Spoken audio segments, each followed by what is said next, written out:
Barokahna sekolai. Ada yang bertanya sama saya ketika saya berbicara di suatu majelis, mengapa sekarang ini sepertinya sekolah kehilangan kesaktian untuk membentuk hati anak-anak kita? Ini pertanyaan dan bukan pernyataan saya. Saya hanya mampu menjawab begini. Dulu orang tidak sekolah setinggi sekarang ini. Bahkan di kampung tak ada yang hebat berteori pendidikan sedahsyat hari ini. Bisa dibilang teori pendidikan sekarang mungkin sudah menyentuh langit ketujuh. Tapi sebenarnya ada yang hilang, yang disebut dengan keberkahan.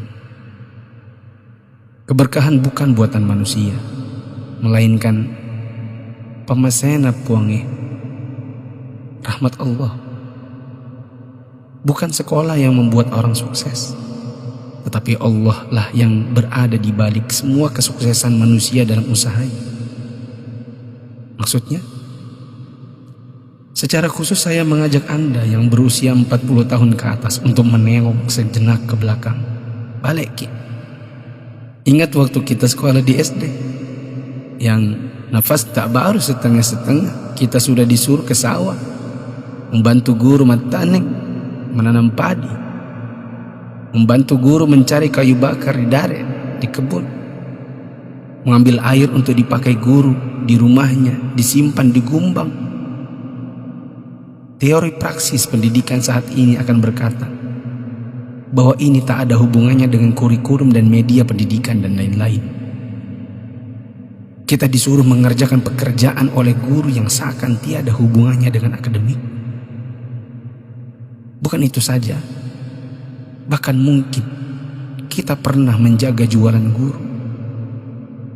Tak hanya itu, kita kalau dipukul oleh guru hingga setengah hidup, atau masengo, mimisan, akibat pukulan mistar kayu guru dan jangka pelingkar yang ujungnya runcing.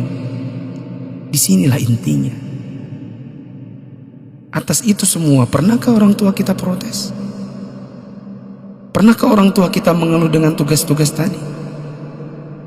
Pernahkah orang tua kita melarang kita ikut ekskul dalam tanda kutip yang saya sebutkan tadi, mencari kayu, mengambil air?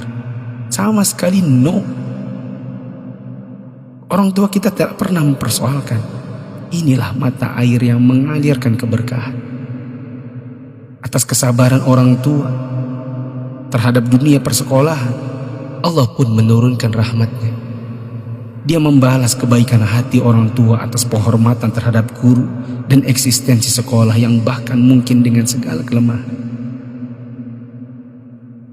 Tak perlu pakai teori pendidikan, sebab orang tua kita tak paham itu semua. Tapi teori dan kehendak Allah yang berlaku. Inilah yang disebut dengan barakah, keberkahan. Boleh jadi kita sudah jauh berjalan, tapi mari kita tengok sejenak betapa hebatnya pendidikan orang dulu. Kebodohan guru zaman dulu dengan ekskulnya, serta kesabaran orang tua dengan ketidakpahamannya, rupanya membuat Allah Ta'ala menurunkan barakah pemasai. Atas berkat rahmat Allah, bukan hanya bagi guru, tidak juga hanya untuk orang tua, bahkan keberkahan itu pun dinikmati oleh anak didik. Tengoklah sekarang, orang tua memenjarakan guru, anak memfitnah gurunya, dicubit bilangnya ditempeleng, diajari katanya dicaci maki, dinasihati lapornya dihina, ditegur ujarnya dipermalukan. Bagaimana mungkin berkah Allah bisa datang? Anda yang berumur 40-an, pernah kita melakukan ini? Bahkan kita membohongi orang tua karena melindungi guru.